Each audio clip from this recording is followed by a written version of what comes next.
Holy fuck, this is so much fun, guys. Bungie knocked it out of the park with Witch Queen and gave us these glorious mods.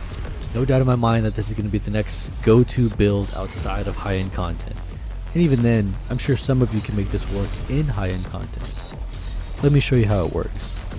First of all, for all those other Titan lovers such as myself, this is what I'm working with. Most of all, you need Melee Well Maker and Volatile Flow. Everything else after this is up to you, but here's what I also suggest.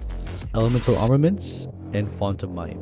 Personally, I love the Volatile Sword combo, so if that's what you'd like to do, I'd also suggest Sword Ammo Finder and Sword Reserves as well. Personally, I've got 3 swords, but I just opened this awesome Razor's Edge. I was super lucky and it came with Duelist Trance as well as Chain Reaction. This build also works very well with Fallen Guillotine and the other half.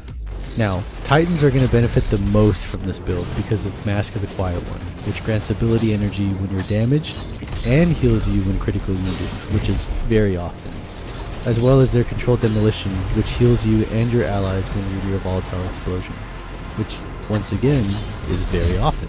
Now for aspects and fragments, the only important one is Controlled Demolition. Personally, I also use these for various purposes. Bastion as the other aspect, and the Leeching, Provision, and Persistence fragments. Now the fun part. This build, as well as for every character, except the Hunter, but we'll get to that, is centered around your charged melee attack. You want 100% uptime with this. Because of that, I recommend the Monte Carlo for instant charged melee, then any 2 void weapons of your choosing. I run with an Adept Shayura's Wrath with Kill Clip just to boost that damage a little bit more. And as I said, the new Razor's Edge. Razor's Edge is also Vortex Frame, so it pairs very nicely with the rest of the stuff. The mods work like this. You get a kill using your powered melee with the Melee Well Maker. The mod spawns an Elemental Well, which in turn picking it up procs Font of Might and Volatile Flow. And while you're ripping and tearing your way through the enemies, you have a chance to also proc Elemental Armaments, which will reset the duration of your bonus damage and more volatile rounds.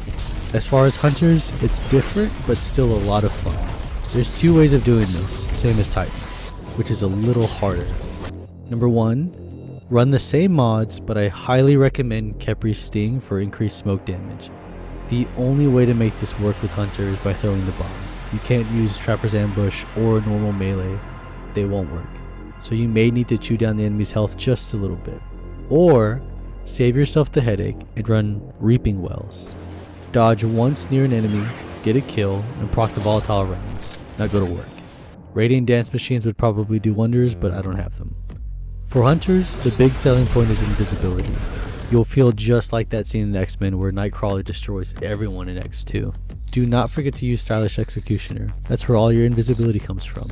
I also use the fragments Expulsion, Provision, Leeching, and Undermining. Now, with Warlocks again, same build that you would use with Titans, but I recommend using Nezarec Sin for the ability regen to help you get your melee charge coming back. Remember, you want to switch off of your power and your special weapon as little as possible. I'd also recommend to Feed the Void as an aspect just to help with that health regen just a little bit, meaning Echo Persistence comes naturally. I'd say out of all the classes, this build with Warlocks might be the most underwhelming. There's no awesome health steal or crazy invisibility, but you know, it works too. And that's all that's important. Anyways, that's gonna do it. This is the build I'll be taking through the rest of my legendary campaign for my Titan, and probably what I'll use as well for my Hunter. If there's anything else you guys might want to see, please let me know. If I missed something, please comment. I'd be happy to go check it out and make a comment back for you, or even make another video if it's worth one. Thanks again to everyone, and please leave a like and sub to stick around to see more videos like this. Please sub. I'm real close to 1,000 subs, and it'd be an awesome early birthday gift. So go on out there and have fun ripping and tearing your way through the endless hordes of Hive. And remember to shove a volatile explosion right up the Witch Queen's ass. So until next time, it's great to have you all here, and thank you guys for being a part of the channel. We'll see y'all next time.